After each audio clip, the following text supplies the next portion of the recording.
Welcome to The Forge Focus, a podcast through The Forge, where we focus on our mission of enhancing manhood through our three pillars of positive imagery, quality fellowship, and service to others. These three pillars were created to help fight toxic masculinity and promote a healthy aspect of manhood. Here we will have personal discussions with men in the community and beyond who exemplify this mission and can share their experiences and perspectives in efforts to make us all just a little better than we were before listening in. I mean, hey, let's face it, we can all learn from each other, right? And now, your host, Ebony McNeil. Prepare to be forged.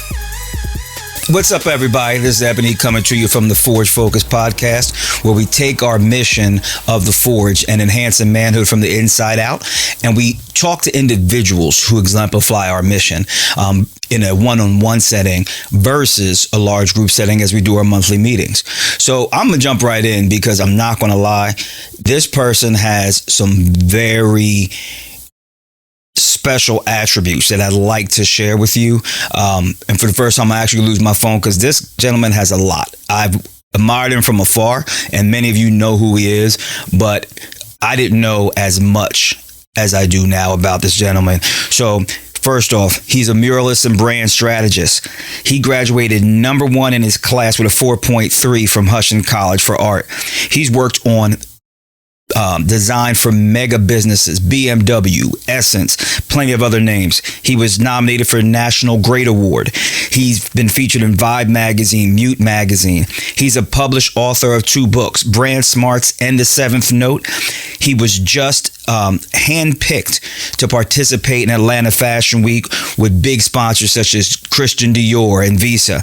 And on top of that, this gentleman has a nonprofit organization.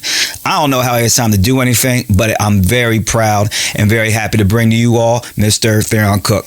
How you doing today, man? I'm good. I'm happy to be here. I'm honored for, just sitting here with you and about to have this great conversation. Yes, indeed. Yes, indeed. So we're going to jump in because you got a lot to share. We've had other conversations, and I'm not going to lie, I left there overwhelmed with all that you pour out. And I wanted to get started on that right away. So first thing, you are a full-time artist. And like I said, you're a brand strategist. So a lot of people look at entrepreneurism as something that's very risky, especially an artist, and you always hear this term, starving artist. So I want to talk to you about how'd you get the notoriety that you have, because there's other artists in our area, but I haven't seen any with the notoriety that you've had anytime recently. How did you get there? How did this come up? Yeah, that's a great question. I started as an athlete, and it didn't go well for me. I got injured in high school, and I received an Easter gift of a paint set from my father, and that kind of sparked my identity when it comes to my art and my mural journey. So with that being said, that led me to working for companies like Vibe magazine, Time Inc., Essence magazine, all these kind of big corporate companies in New York. What that did for me was I was able to skill stack and get perspective within corporate, but also I had my feet on the ground with nonprofit and coming back home and just building companies from, grassroots level, and I was still working for corporate. So I got some unique perspective of what it really takes to operate on a high level and also take the ingredients of startups and make something out of nothing, pretty much. So with that being said, I consider myself a hybrid professional, which is just I utilize all my skills and talents that I accumulated, and I consider myself a brand strategist, and of course I got the fine arts background, but with those different attributes of myself, I'm able to formulate a service and product that is a holistic approach, and I'm able to assist business owners, personal brands in the market, fit their brand in the market, if you will. Okay. So we're going to jump back because you said something that really intrigued me. We're going to go back to that in a second, but I want you to dive in and explain to everybody when you say the holistic approach to brand specializing. Yeah. Can you explain that a little bit to those who don't understand?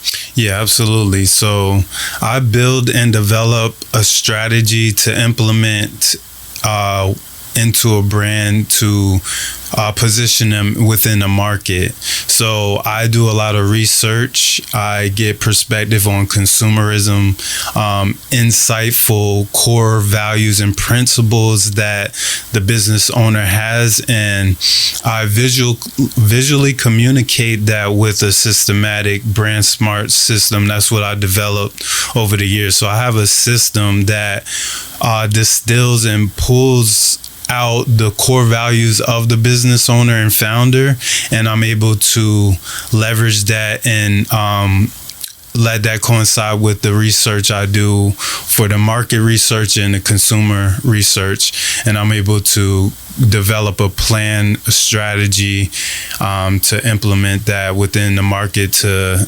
differentiate your offerings to that market.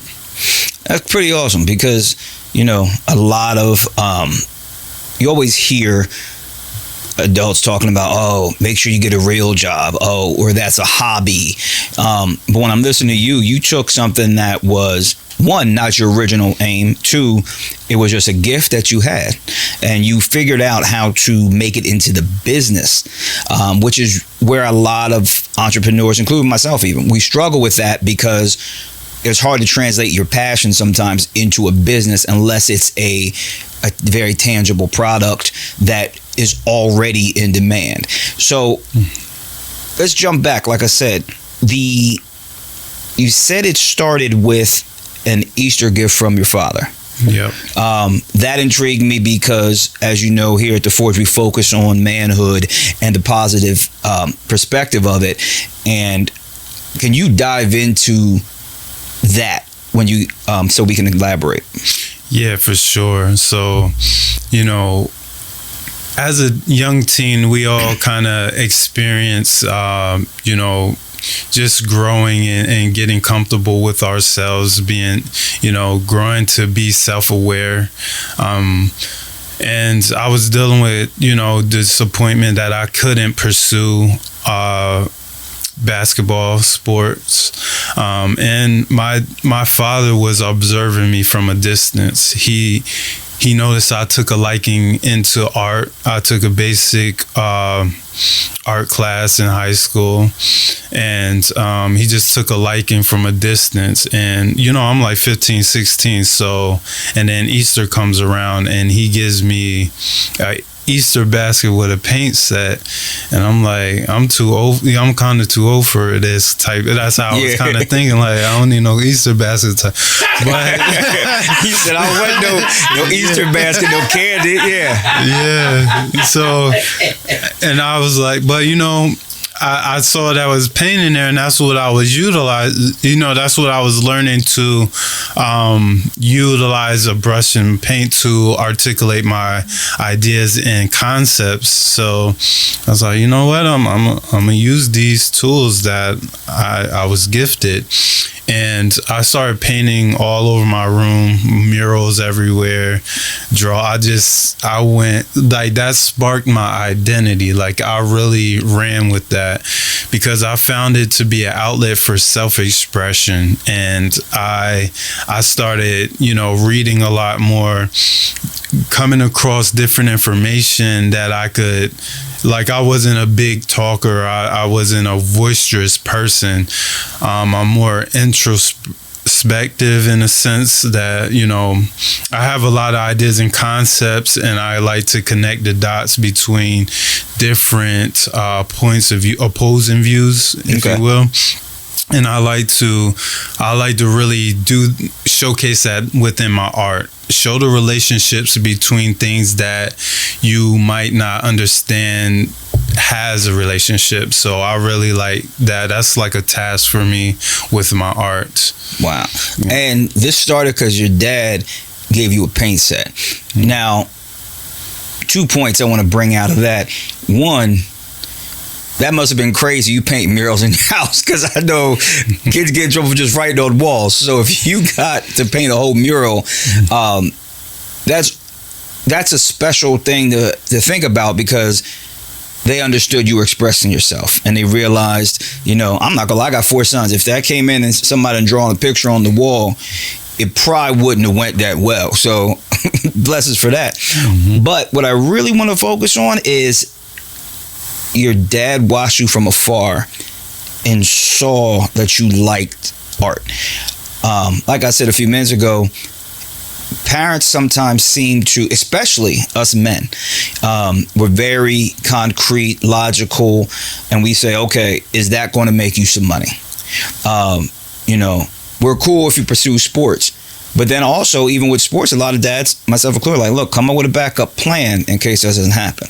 But it's never, I don't think I've ever heard a father see his son and say, hey, you know what? Here's some art supplies at 15, 16. Maybe if you already started some great career, but at 15, 16, here's some art supplies. And not that there's anything wrong with it, actually, but it's dope because he fostered a gift that he saw in you that you didn't even see in yourself yet. And that shows that dads do pay attention. A lot of times you hear the not present dad. You hear that the dad is there but doesn't really care. Your dad's watching, you said, from afar, and he could tell that you needed that. And him doing that changed your life. Yeah. And you don't really hear enough kudos about fathers changing their son's life through something like that. Yeah. I really felt like, because that was one of the last times I encountered with him per se, like retrospecting back. So I felt like that was his last gift, pretty much, and like it was a baton. And shortly after that, I designed a whole desk, a huge desk from scratch. I mean, I went to Lowe's, I got PC pipes, and I fit it all together. And this desk adjusted.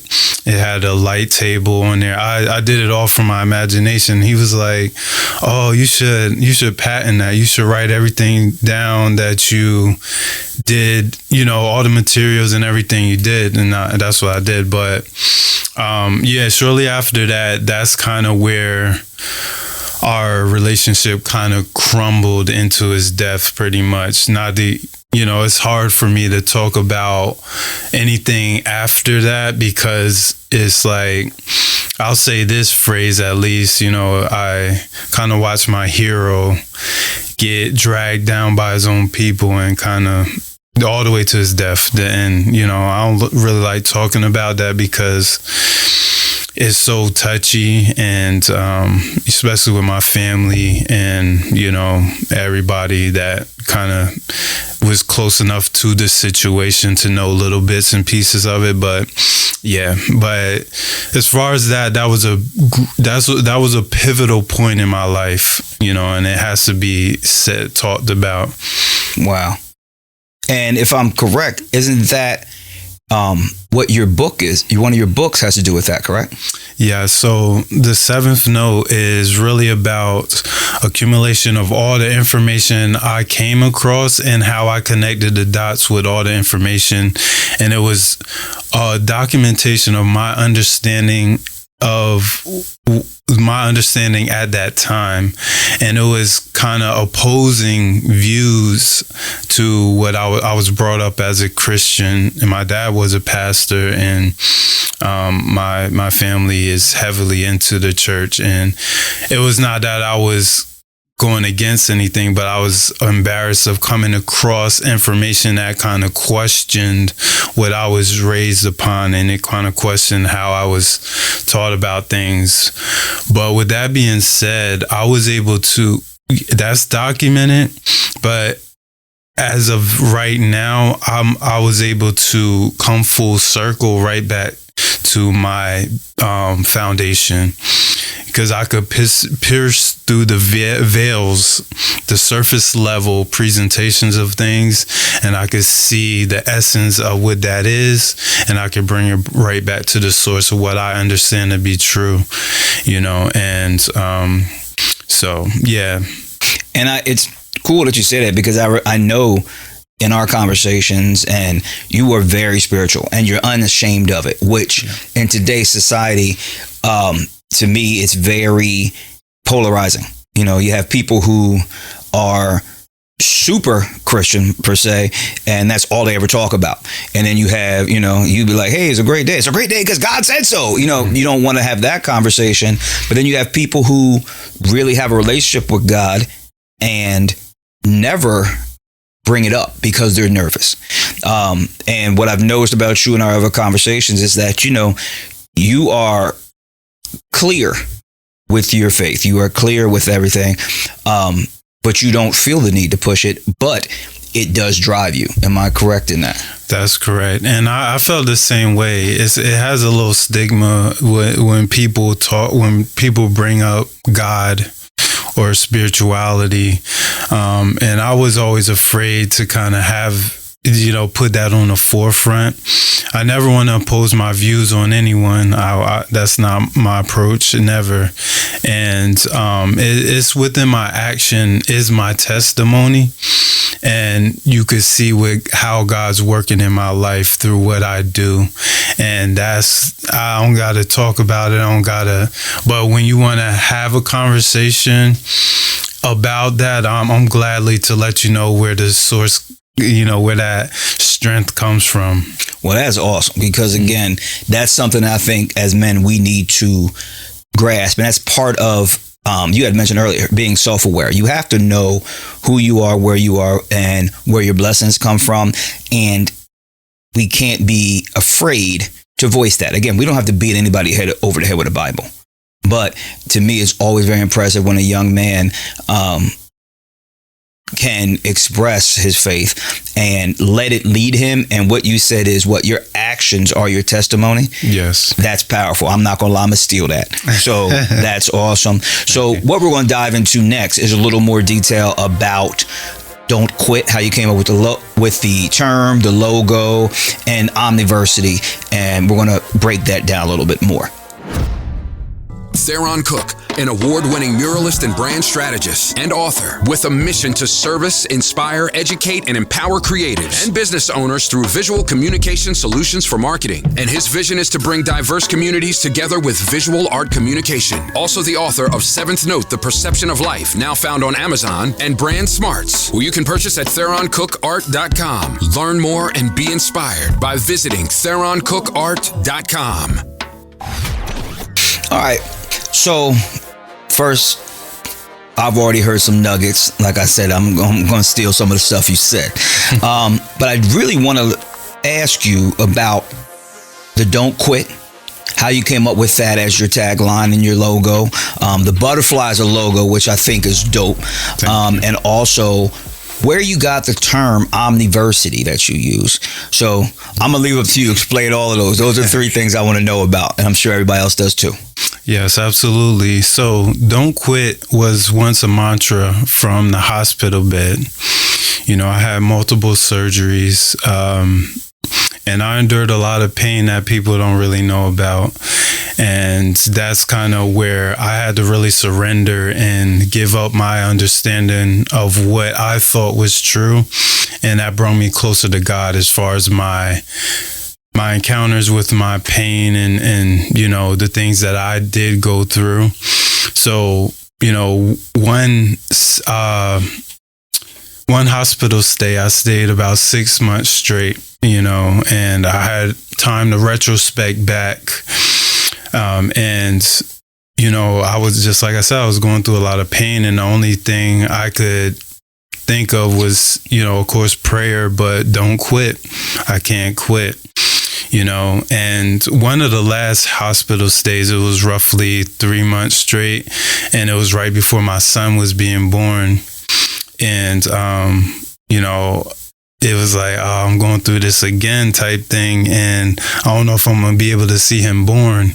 And so I got out a day before my birthday, had to go back in the day of my birthday, and he was born on my birthday. So, but within that time of me at the hospital, I was retrospecting back, you know, into my life, and I was, you know, more of a kind of quiet guy in Reading, and I moved to New York, and I kind of blossomed into a more socialized human, you know, just keep it like that.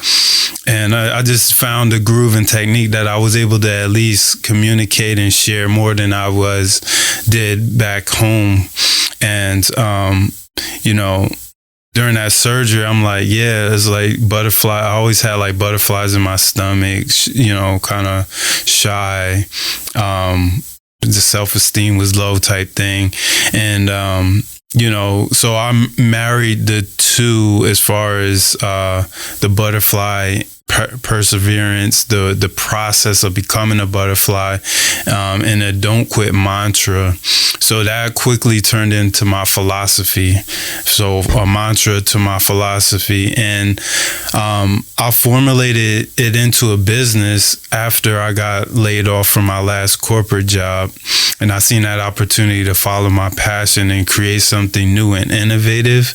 So I was like, you know, I'm going to be very transparent and bold, and I'm going to put my inner workings right on the front line. So don't quit. That's my philosophy, and I'm going to lead with that. So a lot of my brand strategy is branding inside out. That's why I focus on the core principles of the founder that's, you know, offering a product or service. And when I'm, you know, helping individuals formulate their business, we brand inside out. We start with the core principles and we work our way out. And so with that being said, I developed a system and then a service, and then I got my products, but then the layer of education is the omniversity. So in branding, I look at branding as you're educating people on how to interact with what you have to offer. So every output that you put out is teaching people how to interact with what you have to offer. So it's a form of education, but I also look at branding as identity. And identity is storytelling. Storytelling is everything. And to control the narrative is to operate from inside out. So the omniversity part comes in. It is spiritual. It is in the sense of I understand God to be in any and everything. Everything that exists has God in it, and He's the ultimate architect. So omniversity is teaching people about themselves, because we all have God in a little piece of God in everyone.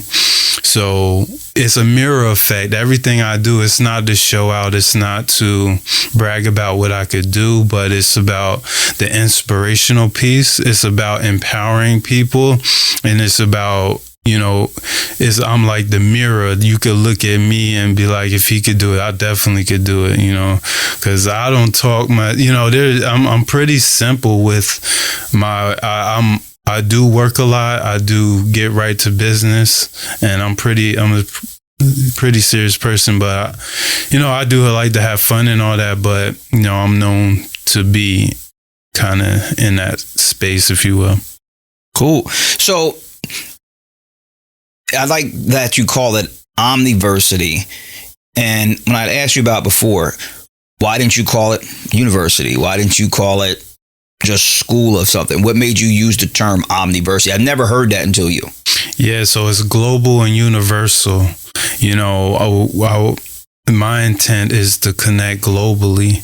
And, you know, as I was developing, getting into business, building out the structure, looking at, you know, I'm not sure if you're familiar with these terms like SAM, TAM, and SOM, but it's like a percentage of the population and how you're targeting in them and, you know, the impact. Like statistical facts say that you can have an impact on the world of 8 billion people with 11 million people. So taking those different percentages of the world's population, you know, the goal is to have impact. So 11 million people out of, you know, 8 billion, you know, that's like what, 3% of billion or something like that. Mm-hmm. The math might be off, but it's just that idea of connecting with that many people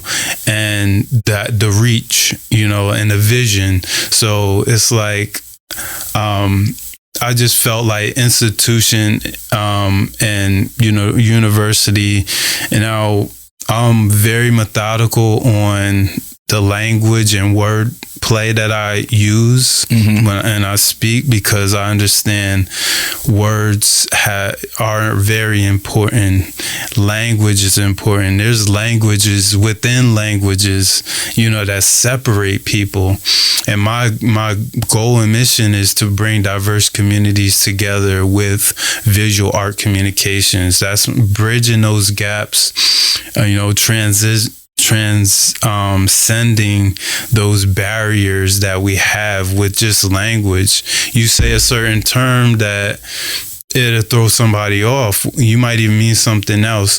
So taking different words and terms, people understand them and speak out of context with words and terms. So I wanted to introduce a new term that it has a holistic approach, and I'm able to teach. And that's why I like you asked that question, because I want people to ask me about that term, because I could have used institution, academy, you know, all these type of words that kind of mean the same thing. But I wanted to kind of bring this term into new light and be able to just showcase a different perspective. So you named it that, one, because of the meaning, but two, because you knew that would spark more conversation about it. Yeah. Yeah, you definitely got the branding and marketing thing down. So with that, what's the difference of what you do with branding versus just like being a marketing consultant? Great question. Yeah, so it's great, because when I explain this in a lot of different ways, but the best way I can explain it is duality, right? So you got short term, you got long term, you got masculine, you got femininity. So what branding is, it encompasses marketing. I provide the tools for marketing. If you don't have the perspective of branding from the founder, you lose the touch, the relatability. You become a templated, blanketed approach. Because all the tools are out there, all the information is out there. The only thing that separates a brand or a company is the brand, and the branding is the unique product proposition in the market, and that comes from the individual or the founder or the core principles. So that's why, so branding is working inside out, right? It's what's so unique about your approach to this problem that other individuals are approaching.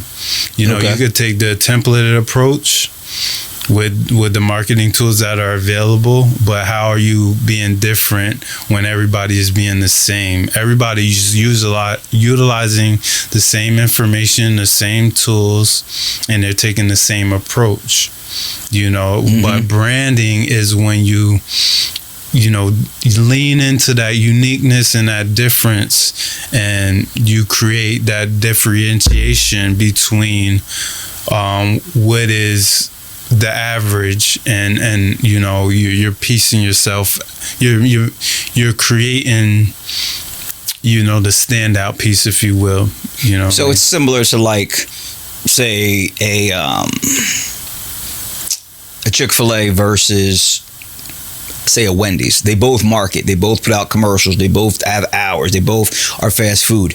But Chick-fil-A, the experience is different, and that's become their signature. I do during my day job, I'm in banking, and they teach us we watch videos on how Chick-fil-A does things, which is crazy because McDonald's is way bigger. There's bigger fast food companies, but you watch what Chick-fil-A does because part of their brand is the service, is the fact that when you go there, even when the line's around the building, you're moving. They've created a culture to make sure that more than not, the customers leave happy. Yeah, that stems from the core principle. Those principles that they got laws in place. They're not open on Sundays, and they stand by it. There's there are code of conduct, all throughout, and they really it showcases all the way through your experience and your interaction with that brand. And how they do that, they had to teach people how to interact with what they had to offer. It just then people just didn't abide by that.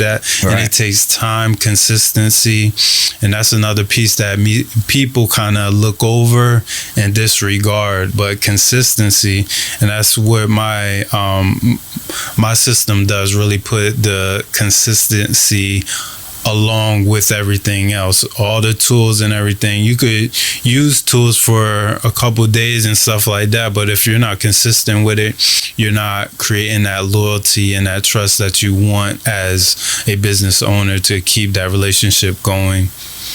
That's dope. Because I remember, it's funny, I remember I met you at an event years ago, and you had a table, you had some art up. I remember you even had your watches, like you had a few things, and I was like, okay, let me understand what's going on. This young guy, and your talent was already there.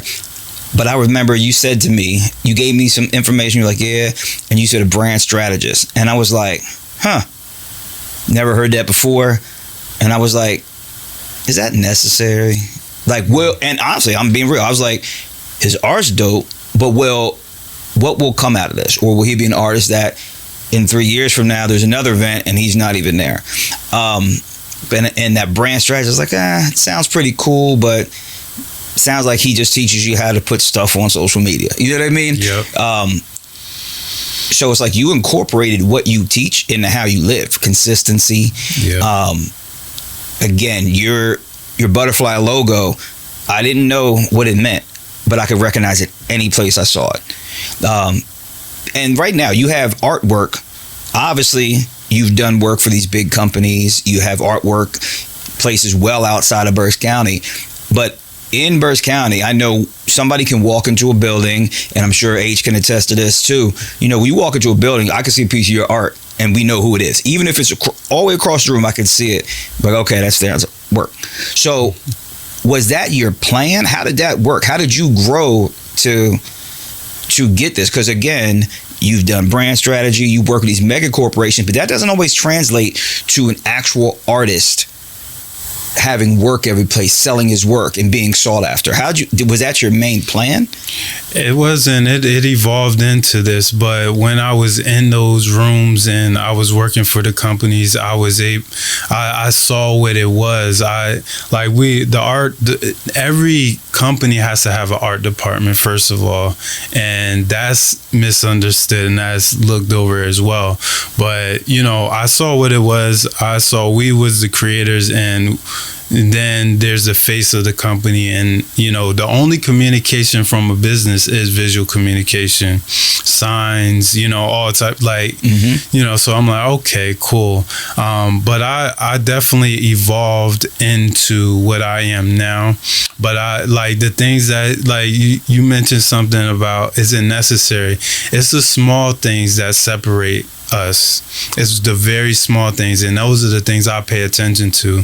I focus in on the nuances because that's the only differentiator out of anything, because we're all not that different, but it's the small things that make us different. So the small things we look over because we don't think it's important, you know what I mean? And that's where we fall short at, because we disregard our uniqueness because we don't think it's important. And that's why I really focus on that and bring attention to the invisible affects the physical. You know what I mean? Wow. Say that again? The invisible affects the physical. There's things that we can't explain and we take for granted and overlook. And that's why the butterfly, like, everybody wants to be the king of the jungle, especially as a male, the lion. But the butterfly is as important as the lion, and it's the pollinator. It keeps life going on Earth, because without it, the lion wouldn't exist. Nothing would exist. So the small duties are as important as the so-called big duties, but the small ones make up the big ones. So you gotta deal with the small before you even have something big to deal with. Wow. You know what I mean? Yeah, that's deep. That's deep. And when I'm hearing this, I'm hearing about it from the business aspect. But, I'm thinking about it as a person. The small things are what differentiate and make us special. Yes. And you seem to implement that in your real life. You know what I mean? Like you said, you're very strategic with your words. You don't seem very wasteful as a person. You don't seem over the top. And I know with the Forge, we always are talking about being that man, being the best version of yourself. And I feel like being the best version of yourself requires you embracing your own little nuances, your own uniqueness, and living in that. A lot of us actually hide the little nuances. A lot of us usually hide the things that make us special because society shows us one thing that makes us special. And if that's what society says everybody likes, or that society says we should be, we hide anything that doesn't fit into that mold. Yeah. So I just wanted to wrap that up because I think that brings in everything you talked about, and when you talk about branding, I'm a big believer we are all our own brand. But I don't think, even me, as much as I like that phrase and I like that thought process, I never understood the difference between branding and marketing. And I think I'm going to have to enlist you on the side to help me grow that for personal and for the Forge. But before we go, can you do us a favor and let the listeners know your how to reach you, your book, everything. Just give them a brief outro about yourself and how they can contact you. Yeah, absolutely. So my main source of contact is my website, theroncookart.com. My social handles, my main active ones are at Theron Cook Art, at Theron Cook, at Don't Quit Omniversity, at Brand Smarts. I know I got a lot of handles, but that's the organization part of it, just structuring every offering in its own manner. But that's pretty much where you could reach me. I'm on them all the time, and I operate on them daily. Awesome. Well, as a thank you for your time, I just wanted to offer you one of our Forged t-shirts because you exemplify everything we do, and we appreciate you here. Thank you so much. And we will definitely have you back because there's so much more we could dive into. So thanks so much for your time. And guys, please reach out, touch base with him. He can change your strategy. He can change your marketing. He can change your branding. And also, he's just going to help you become a better person. So if you saw value in this episode, as I'm sure you did, please make sure you catch us. We have a bunch of other episodes as well. I want to say thanks to Theron Cook again. Prepare to be forged. Hey everybody, hope you enjoyed this last episode. If you have, please check back and check our previous episodes. Also, make sure you watch it, make sure you like it, and most importantly, make sure you subscribe to our YouTube channel. Here at The Forge Focus, we just want to make sure that we're sending out positive vibes and great information from men in the community who can affect it and affect society as a whole. So again, please stay tuned. We got some more great things coming up for you. Prepare to be forged. We hope you enjoyed this episode and, more importantly, learned something that can affect your perspective on yourself and manhood as a whole. If you have found the value that we expect that you did, we encourage you to hit the like and subscribe button and share this video. Spread the word and tell anyone in your life who can benefit. We'll see you on the next episode. Prepare to be forged.